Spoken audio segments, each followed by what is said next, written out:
बिस्मिल्लाहिर्रहमानिर्रहीम। वज़रिब लहुम मसलल हयातिद दुनिया कमाइन अंज़लनाहु मिनस समा फ़ख्तलता बिही नबातुल अर्ज़ि फ़अस्बह हशीमन तज़रूहुर वकान अल्लाहु अला कुल्लि शैइन मुक़तदिरा। फरमाया कि बयान कीजिए इनके लिए दुनिया की ज़िंदगी की मिसाल कमाइन अंज़लनाहु मिनस समा, जैसे पानी आसमान से उतरे, फ़ख्तलत बिही नबातुल अर्ज़, फिर वो पानी मिक्स हो जाए ज़मीन के नबातात में, फ़अस्बह हशीमा, फिर वो पानी खुश्क होने से नबातात भी खुश्क हो जाएं, तज़रूहुर रियाह, हवाएं उसको दाएं बाएं उड़ाती फिरें। वकान अल्लाहु अला कुल्लि शैइन मुक़तदिरा, अल्लाह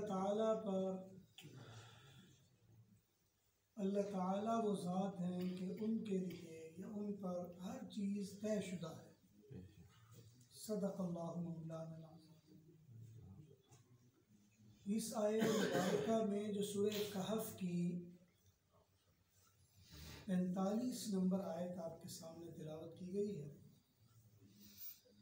अल्लाह ताला ने इसमें दुनिया की ज़िंदगी की मिसाल बयान की है। दुनिया की ज़िंदगी की मिसाल फरमाया इससे ज़्यादा नहीं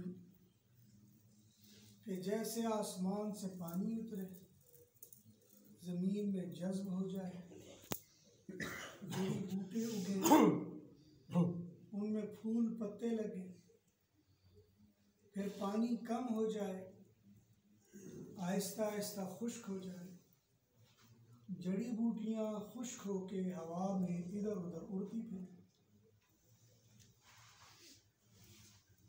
बिल्कुल यही मिसाल हमारी ज़िंदगी की है।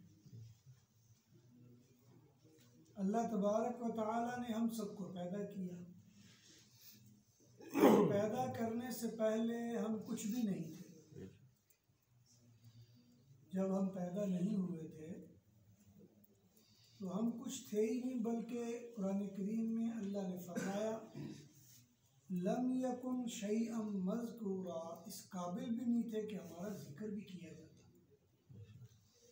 और जब कोई बंदा ऐसा हो कि उसका जिक्र भी ना किया जा सके तो हम इंसान हैं, हम समझ सकते हैं कि हम किस हाल में थे। फिर अल्लाह ताला की रहमत हुई, और रहमत माँ के पेट में हो गई। हम सब माँ के पेट में आए। जब वो वक्त आया तो हर कोई हमारा ध्यान रखने लगा, अपने भी, पराए भी, रिश्तेदार भी, माँ बाप भी, दादा दादी भी, नाना नानी भी, सब ध्यान रखने लगे। और इतना ध्यान रखने लगे एक पल के लिए पूछते, हाँ जी सुनाओ, कौन सा महीना चल रहा है, कितने दिन गुजर गए, क्या हालात हैं जी। ज़रा माँ के पेट में दर्द हुआ तो किसी न किसी दवाई के लिए चल पड़े, किसी हकीम के पास, किसी डॉक्टर के पास, किसी सियाने के पास, किसी औरत से पूछा। ज़रा ऊंच नीच हुई, अभी हम दुनिया में नहीं आए, दुनिया से अभी पीछे ही हैं, फिक्र शुरू हो गई। फिर हम दुनिया में आए तो फिर रौनकें लगी। फिर 2, 3, 4 साल तक तो हमारे नखरे नहीं किसी ने छोड़े। घर में आते, चल सकते नहीं थे, कभी कोई उठाता, वो उतारता तो दूसरा उठा ले, वो उतारता तो तीसरा उठा ले। और फिर एक वक्त आया कि हम थोड़ा पढ़ने लगे, हम ऊंचा हो गया। फिर तो जनाब हमारे नखरे और ऊंचे हो गए। बिल्कुल ऐसे ही है जैसे आसमान से पानी उतरे और ज़मीन अगर बंजर और खुश्क हो, वहाँ पे अगर पानी उतर जाए तो हर चीज़ हरी भरी तरोताज़ा हो जाती है। पानी ना हो तो कोई भी मेहनत नहीं करता कि पानी डाल के बग़ैर वजह के दूसरी जगहों पे वो फल फूल और पौधे लगाए। हाँ, अपने दरवाजे के आगे कोई लगा ले तो लगा ले, कोई दूर दूर जाके कोई भी नहीं लगाता, और दूसरों के खेतों में जाके पानी लगाए, उधर जाके खेती बाड़ी करे। लेकिन अल्लाह वो ज़ात है जब पानी बरसाती है तो फिर ऐसा बरसता है कि हर जगह पे सब्ज़ा नज़र आना शुरू। आप कभी जीटी रोड का सफ़र करें बरसात के मौसम में तो ऐसे लगता है जैसे हर चीज़ सरसब्ज़ व शादाब हुई पड़ी, और वहाँ किसी माली ने कोई मेहनत नहीं की होती। और जब माली ने मेहनत नहीं की होती, सरसब्ज़ व शादाब है, फिर 2-4 दिन गुजरते हैं, फिर अजीब अजीब किस्म के रंगारंग के फूल लग जाते हैं। ऐसी जड़ी बूटियाँ जो खेतों में से किसान उखाड़ देता है, लेकिन उसके ऊपर भी फूल लगे तो खूबसूरत लगते हैं। और उसके बाद फिर हम जवान हो गए। जब जवान हुए तो गोया हमें फूल लग गए, ऐसे फूल लगे कि रिश्ता देने के लिए लोग परेशान, हमारे घर वाले रिश्ता लेने के लिए परेशान। फिर कारोबार किया तो पैसे ही पैसा हो गया, फिर एक ड्यूटी की करने के बजाय ओवर टाइम लगाने शुरू कर दिए, फिर घर में पैसे की रेल फेल हो गई, फिर ख़ानदान में बड़ी इज्जत हो गई कि बड़ा कमाता है, बहुत पैसा है इसके पास। फिर रिश्ता देने वाले भी परेशान कि भाई हमसे ले ले रिश्ता, कोई कहता हमसे ले ले रिश्ता। तो इस तरह से बंदे में ताकत आ गई, नाम आ गया, इज्जत आ गई, बड़ाई आ गई। फिर एक वक्त आया कि हम बूढ़े हो गए, पानी था वो खुश्क हो गया, जो ज़मीन में था वो ज़मीन के नीचे चला गया, या थोड़ा सूरज गर्म हुआ तो वो पानी खुश्क होकर उड़ गया। और जब पानी खुश्क होकर उड़ा तो जो ज़मीन पर फल फूल और पौधे थे उनको पानी की किल्लत हो गई, आहिस्ता आहिस्ता वो खुश्क होने लगे, खुश्क हो के गिरने लगे, कट के टूटने लगे, हवा से उड़ने लगे। यही हाल हमारा हो गया कि जब जवानी से आगे बढ़े तो जिस्म के अंदर ताकतें कम होने लग गई, बाल गिरने लग गए। जवानी में जो बालों के पफ बनते थे बुढ़ापे में गंजा होने लगा। पहले बालों का ये हाल था माशाअल्लाह कि लोग मिसालें देते यार बाल हैं तो फलां के। फिर जब बुढ़ापे की तरफ जाने लगे तो बाल भी ख्वाब ख्याल बन गए कि कभी हमारे सर पे भी बाल होते थे लेकिन अब बाल ही नहीं। फिर वो रंगारंग के तेल और मालिशें और रंगारंग की दूसरी चीज़ें सर पे लगने लगी कि भाई बाल जो है वो कायम रह जाएं, ये जाए ना, ये ख़त्म ना हो जाए। लेकिन अल्लाह का काम ये है कि वो बालों को बढ़ाने वाली ताकत ख़त्म हो गई, अब बाल गिरने लग गए। पहले सर पे बाल पे कंघी फेरते तो एक बाल भी नहीं गिरता था, और अब जब कंघी फेरेंगे तो बाल ही बाल गिरने शुरू हो गए। कमज़ोरी इतनी हो गई कि आंखों से नज़र आना कम हो गया, और मुंह में ये खराबी आई कि पहले तो पत्थर भी दांतों के नीचे रखते तो तोड़ देते थे, अब निवाला चबाना मुश्किल हो गया है। पहले जो दांत थे वो तो माशाअल्लाह मिसाल थी कि कितने मजबूत है, और अब वो दांत हैं कि कोई चीज़ अगर सख्ती से दबा दी जाए तो दांत टूट जाता है अंदर से, या दांत गिर जाता है। इसी तरह सुनना वो कमज़ोर हो गया। पहले ये थे कि हम दीवार के पीछे भी सुन लेते थे, अब ये कि सामने कोई बात करे तो 2 बार पूछते हैं क्या कहा, ज़रा दोबारा बोलो। अब हमारी हालत ये हो गई। पहले ये थे कि हम छलांग लगाते थे तो कई फुट दूर चले जाते थे, अब हाल ये है कि कदम नहीं उठाया जाता। अगर कदम उठाएं तो दूसरी जगह रखा नहीं जाता, और 100 बार सोचते हैं कि रखें ना रखें, और जिस्म लुढ़क रहा होता है दाएं बाएं कहीं गिर ही ना जाए। और फिर कई मरतबा तो ऐसा होता है कि चलते चलते हम वैसे ही गिर जाते हैं, यानी अच्छे खासे बैठे बिठाए गिर जाते हैं, और फिर कोई उठाने वाला ना हो तो इंतज़ार कर रहे होते हैं कोई आए और हमें बिठा दे।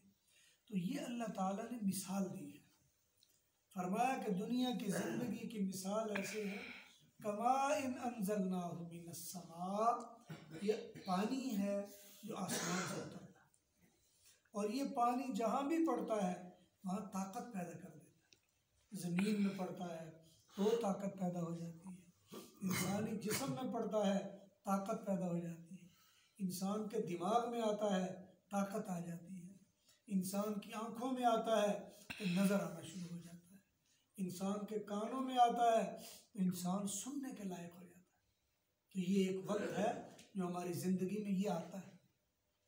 लेकिन फिर एक वक्त आता है ये पानी कम होना शुरू हो जाता है, खुश्क होना शुरू हो जाता है, और जब पानी खुश्क होना शुरू हो जाए, फिर ज़मीन पे पानी खुश्क हो तो जो सरसब्ज़ और शादाब बागात हैं वो भी खुश्क होना शुरू हो जाते हैं। कई मरतबा ऐसा होता है एक साल बाग बड़ा अच्छा फल देता। अभी पिछले दिनों मैं सरगोदे में गया जहाँ ये बड़े बागात लगे हुए, तो एक जगह पे जो पिछले साल में गया तो वहाँ बड़ा फल लगा हुआ था। इस मरतबा जब मैं गया उसी बाग में तो फल नहीं था। तो मैंने उनसे पूछा भी क्या मसला है, इस मरतबा फल नहीं, पिछले साल तो बहुत था। कहने लगे जी इसका पानी वो खुश्क हो गया नीचे से, यानी पानी खुश्क हो गया। और मेरे जैसा अनाड़ी बंदा, मैंने कहा भी तुम्हें कैसे पता चला खुश्क हो गया? कहने लगे जी अल्लाह ताला का निज़ाम है, ज़मीन पे दरख्त लगा होता है, उसको दाएं बाएं से पानी थोड़ा बहुत मिलता रहता है जिससे वो कायम रहता है, और जब मौसम आता है तो फिर हम भी पानी लगाते हैं, फिर वो फल बनता है। इस मरतबा इन्होंने नीचे से पानी मिला नहीं और ये खुश्क होना शुरू हो गया, फल नहीं उठा, तो बागों के बाग उजड़ जाते हैं, फिर खेतों के खेत तबाह हो जाते हैं। कई मरतबा ऐसी जगह देखी हैं, ये ख़ास तौर पर शेखुपुरा के ज़िले में कई मरतबा कई जगह जाना होता है, कई एकड़ों के एकड़ बेकार पड़े। पूछा भी ये क्यों नहीं, इनका निज़ाम क्यों नहीं बनाते, खेती बाड़ी क्यों नहीं करते? और ये पानी का मसला, पानी नहीं है। तो जब पानी ना आए तो ज़मीन उजड़ जाती है, बागात बिखर जाते हैं, दरख्त ख़राब हो जाते हैं। इसी तरह इंसानी जिस्म में पानी ना आए तो इंसान के आज़ा कमज़ोर और ढीले पड़ना शुरू हो जाते हैं। पहले ये है कि आदमी ऐसे समझता है कि मैं अगर मुक्का मारूंगा तो पहाड़ को भी हिला दूंगा, फिर हाल वो हो जाता है कि मुक्का उठाना मुश्किल हो जाता है। एक वक्त आदमी का वो होता है, बंदा कहता है मैं आवाज़ दूंगा तो ज़मीन के दूसरी तरफ मेरी आवाज़ पहुंच जाएगी। फिर वो वक्त आ जाता है कि आवाज़ देता है तो अपने कानों में भी नहीं आ रही, और फिर ऐसे मामूली मामूली वो सांस निकाल रहा होता है, सुनने वाले समझ रहे होते हैं कि भाई कुछ कहना चाहते हैं। फिर पास होकर पूछते हाँ जी बाबा जी क्या बात है, या पोते पूछ रहे थे हाँ दादा अबू क्या बात है, वो पूछ रहे होते हैं। फिर इंसान की हालत ये हो जाती है। तो यहाँ अल्लाह ताला ने फरमाया फ़ख्तलत बिही नबातुल अर्ज़, एक वक्त आता है हर चीज़ सरसब्ज़ व शादाब हो जाती है, इंसानी जिस्म में सरसब्ज़ व शादाब हो जाती है, इंसानी ताकत चमक रही होती है और चेहरे से नज़र आ रही होती है ताकत। इंसान ज़रूरत नहीं होती कि उसको कोई मेकअप भी किया जाए, इसलिए कि उसके अंदर पहले ही इतना ज़्यादा हुस्न होता है। फिर वो वक्त आ जाता है, फरमाया फ़अस्बहा हशीमन तज़रुहुर रियाह, फिर वो पानी गहरा हो जाता है। फिर मुंह पे चमक लाने के लिए मुंह पे ऐसे तेल लगाने पड़ जाते हैं, क्रीमें लगानी पड़ जाती, मेकअप करने पड़ जाते हैं, ताकि पता चल जाए भाई ये चेहरा चमक रहा है, ये खूबसूरत चेहरा है। इसी तरह अपने आप को ताकतवर जाहिर करने के लिए न जाने क्या क्या जतन करने पड़ते हैं। पहले आदमी खाली रोटी खा के भी गुजारा करता है, बल्कि कई दिन ना भी मिले फिर भी गुजारा करता है। फिर वो वक्त आ जाता है कि आदमी रोटी भी खाता है, फिर उसके साथ दूध भी पीता है, फिर उसके साथ फल भी खाता है, फिर उसके साथ गोश्त भी खाता है, फिर उसके साथ यखनी भी पीता है, और फिर भी कोई यार दोस्त मिल जाए तो वो कहता है यार समझ नहीं होती, ताकत नहीं होती, खाना बड़ा हुआ पर ताकत पता नहीं कितने की, फलानी चीज़ भी खा दी, फलानी भी, मगर ताकत नहीं। इसकी वजह यह है कि अल्लाह ताला वो पानी को खुश्क कर देते, फिर वो पानी आपके काम नहीं आता, फिर वो इधर उधर निकल जाता है, कभी वो शुगर की सूरत में निकल जाता है, कभी किसी और सूरत में निकल जाता है, बस निकल जाता है, बाकी नहीं रहता। फरमाया तज़रूहुर रियाह, फिर हवाएं चलने लगती हैं, फिर कोई गमों की हवा, परेशानियों की हवा, दुखों की हवा, तकलीफ़ों की हवा, जवानी में कोई बच्चा परेशान हो गया तो मुसीबत, और कोई बच्ची परेशान तो मुसीबत, कारोबार का नुकसान तो मुसीबत, ये सारी वो चीज़ें हैं जिसके बारे में अल्लाह ने फरमाया तज़रूहुर रियाह, फिर अल्लाह हवाएं चला देते हैं, फिर वो हवाएं खुश्क करना शुरू कर देती हैं, फिर वो इंसान के अंदर से ताकतें ख़त्म करना शुरू कर देती हैं। और आखिर में जो बात कही सारी कहानी के बाद, फरमाया वकान अल्लाहु अला कुल्ली शैइन मुक़तदिरा, अल्लाह ताला हर चीज़ पर कुदरत रखने वाला। ये असल बात है, अगर हमें ये समझ में आ जाए तो मामले सारे सीधे हो जाए। अल्लाह ताला हर चीज़ पर कुदरत रखने वाले हैं, जो भी आप करना चाहेंगे कुदरत उस मालिक की है, जितना ज़्यादा करना चाहेंगे या थोड़ा करना चाहेंगे, खूबसूरत करना चाहेंगे, बदसूरत करना चाहेंगे, बड़ा करना चाहेंगे या छोटा करना चाहेंगे, वकान अल्लाहु अला कुल्ली शैइन मुक़तदिरा, अल्लाह ताला ने हर चीज़ की एक तरतीब बनाई, उसी तरतीब से होगा, उतना ही होगा, उसी वक्त होगा, और उसी तरह ही होगा जिस तरह अल्लाह ताला चाहेंगे। आप लाख चाहें ऐसा हो जाए, अल्लाह चाहेंगे जैसे होना वैसे ही। आदमी हज़ार जतन करता है अपने बच्चों का रिश्ता करने के लिए, क्या क्या जतन करता है, कितने कितने रिश्ते देखता है, कितने लोगों को कहता है, लेकिन बाज़ औक़ात जब शादी हो जाए तो बच्चे की ज़िंदगी की खुशी देखकर बंदा कहता है माशाल्लाह देखो मैंने कैसा अच्छा काम किया। लेकिन अगर खुदा न खास्ता देखे कि बच्चे की हवाइयाँ उड़ी हुई हैं और हालात नहीं बन रहे, फिर पूछता है बेटा क्या हुआ, अब बेटा भी नहीं बता सकता बेचारा, क्या करे, इसलिए कि बेगम साहब ऐसी मिली, उसने सारे तीर सीधे कर दिए, उसने सारे वट निकाल के रख दिए। अब अब्बा जान भी देखते हैं बेटे के चेहरे को, बड़ी परेशानी, बेटा क्या मसला है, नहीं नहीं बस अब्बा। माँ को कहता है अब्बा, माँ उनकी माँ को ये बेटे का देखो क्या मसला है, इसके चेहरे से हवाइयाँ उड़ गई, ये तो बड़ा खुश खुरम रहता था, हर एक को खुश रखता था, माँ भी टोए लगाती है, क्या मसला है, उसको क्या पता कि जो बेगम ला के दी उसने तो उसके बटन ऑफ कर दिए सारे, उसके चेहरे की चमक उड़ा के रख दी, और उसको तो उसने हंसी गायब करके रख दी, और जब वो बोलती है तो इसका अंदर से वो दिल कांपने लगता है, जब वो फ़ोन करती है तो परेशान कर देती है इसको। लेकिन ये सारे जतन आप सोच समझ के थोड़े करते हैं, आपका तो दिल होता है हमारे घर में खुशी आ जाए, गम दूर हो जाए, शादी कर रहे हैं, शादी फारसी में कहते ही खुशी को, लोगों को बुला रहे होते हैं, दावतनामे छाप रहे होते हैं, लेकिन जब हो जाता है 2-4 दिन के बाद मामला उलट जाता है। लेकिन फरमाया वकान अल्लाहु अला कुल्ली शैइन मुक़तदिरा,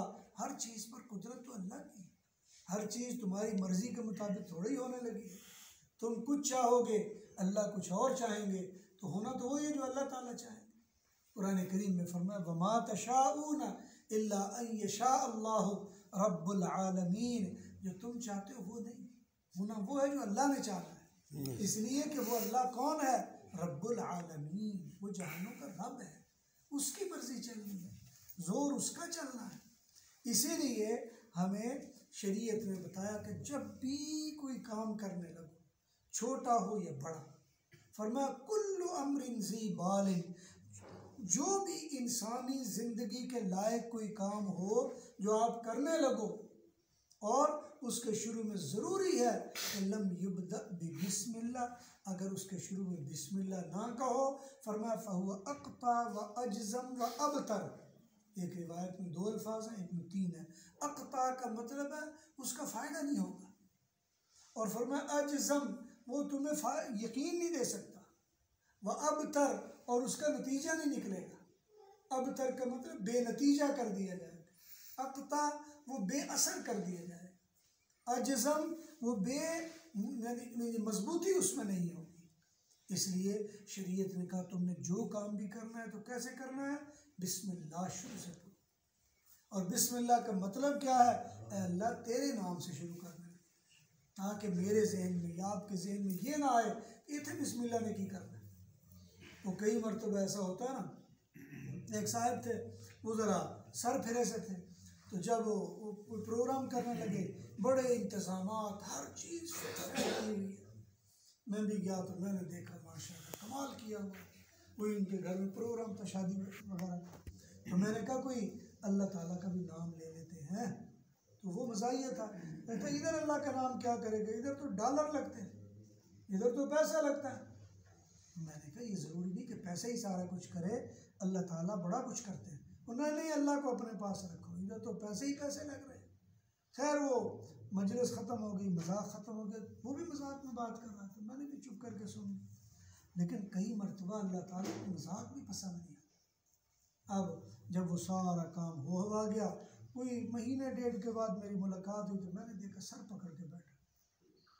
और मैं जब गया तो पहले तो गेट तक लेने के लिए आता था, अब वो नौकर को पीछे, जाओ जी मुफ्ती साहब को। अब मैं गया, मैंने कहा किधर है, कहते वो अंदर बैठे हुए। मैंने कहा अच्छा। अब मैं जब गया तो चेहरे से हंसी गायब। मैंने कहा क्या बनी, कहता बस यार बैठो, आप अच्छा किया आ गए हो, बड़ा गमगीन हूँ। मैंने कहा बताओ हुआ क्या है, अब बैठो तो बैठ गया। अब वो जनाब स्टोरियाँ सुनाने लगा, वो जनाब मेरे इतने पैसे, तकरीबन एक शादी पर बकौल उसके के 2 करोड़ मैंने खर्च किया और 1.5 करोड़ लड़की वालों ने खर्च। यानी क्या हुआ, शादी होने में 3.5 करोड़ रुपया लग गया। और 1 महीने के बाद मैं उससे मिल रहा। मैंने कहा ये तो अच्छी बात है, पैसे थे तो लगा भी दिए। कहता नहीं आपको पता नहीं है।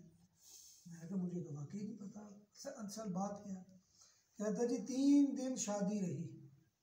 मैं कहा है, कहता 3 दिन शादी रही और फिर हमने उनको भेज दिया दुबई जाओ, फ्रांस, पेरिस जाओ, पता नहीं किधर किधर जाओ। जब वो दुबई गए तो वहाँ उनकी लड़ाइयाँ शुरू हो गई। अब 4थे दिन दुबई में थे, उधर से फ़ोन आया कि जी हमारा तो मामला गड़बड़ हो गया। मैंने फ़ोन पे समझाया, मैंने कहा ये है वो है फलां, पैसे की फ़िक्र नहीं करनी, ये फ़िक्र नहीं करनी, फलां नहीं करनी, टेंशन नहीं लेनी, बस मज़े करो। मैंने और पैसे भेज दिए। आगे से फ्रांस में गए तो फ्रांस में और भी लड़ पड़े, फिर और कहीं गए वहाँ और लड़ पड़े। और जब यानी 11 के 12 दिन का टूर करके वापस आए, 4 या 5 मुल्कों को फिरे और एयरपोर्ट पर उतर के उसकी गाड़ी उसको लेने आई हुई थी, मेरा बेटा मेरे घर में आ गया। यानी 3.5 करोड़ लगाए, 3 दिन खुशी देखी और 11 दिन फ़ोनों पे मुसीबत, और 12वें 13वें दिन जब वो वापस आए तो वो अपने घर ही अपने घर। अच्छा वो अल्लाह का करना ऐसा हुआ कि जब अल्लाह ताला के काम होते हैं तो अंदाज़ा भी नहीं होता कि होगा क्या। वो उनके जानने वाले कुछ और जो दोस्त व अहबाब थे वो मेरे भी जानने वाले थे। तो एक मुझे मिला तो मैंने कहा यार उनको समझाओ तो मसला सीधा हो जाए। कहते मुफ्ती साहब उनको बात ही नहीं समझ आती। मैंने कहा हुआ क्या है। कहते जी आप अंदाज़ा करें लड़े किस बात से। मैंने कहा मुझे तो नहीं पता, अब दुबई में मैं तो नहीं था, वो तो वही होंगे। कहते ये लड़े इस बात पे हैं कि वो होटल जो बुक किया तो उसकी एक तरफ खिड़की थी, एक तरफ नहीं थी। तो जिधर खिड़की थी वो लड़का कहने लगा मैं इधर सोता हूँ तुम उधर सो जाओ। लड़की ने कहा नहीं मैं इधर सोती हूँ तुम उधर सो जाओ। अब वो ज़ाहिर बात है खिड़की 2 तरफ तो हो नहीं सकती, और बेड ऐसे हो नहीं सकता था कि दोनों ही खिड़की के सामने हो जाए। अब एक ने खिड़की के सामने सोना, एक ने दूसरी तरफ ही सोना। अब वो कितना बड़ा होटल का कमरा होगा। खैर कहते ये उनकी लड़ाई की इब्तिदा है। अब जब इब्तिदा ये है तो लड़की का एक ही कहना है कि जो बंदा आज मेरी एक तमन्ना नहीं पूरी कर सका ज़िंदगी में, ये मेरे साथ कैसे गुजारा करेगा, मैं इसके साथ रहती नहीं। अजी क्यों नहीं? और जी मैंने इसको कहा मैंने इधर सोना है, तो इतने नहीं कर सका मेरे लिए कि मुझे कहता चलो तुम उधर सो जाओ, मैं रहती नहीं इसके साथ। और हकीकत बात यह है कि चलते चलते वो मशवरों में, समझाने में, करने में 3-4 महीने गुजरे, बिल आखिर तलाक हो गया। मेरे मुहतरम, ये जो फरमाया वकान अल्लाहु अला कुल्ली शैइन मुक़तदिरा, कुदरतें सारी अल्लाह की, निज़ाम सारा उसी का है। आप पैसा लगा सकते हो लेकिन पैसे से खुशी नहीं बना सकते। आप पैसे से अपने अंदर ताकत नहीं पैदा कर सकते। आप माल से अपनी इज्जत नहीं बना सकते। आप लोगों को इकट्ठा कर सकते हो, वाह भाई वाह फलां चौधरी साहब ने रोटी पकाई, क्या बात है, लेकिन उनके दिलों में इज्जत आ जाए तो जरूरी नहीं है कि इज्जत आ जाए। इसलिए मेरे मुहतरम, ये दुनिया की ज़िंदगी है और इसमें चल चलाओ के मेले लगे हुए हैं। अल्लाह ताला से दुआ है, जो कहा सुना गया अल्लाह रब्बुल आलमीन अपनी बारगाह में कबूल फरमा।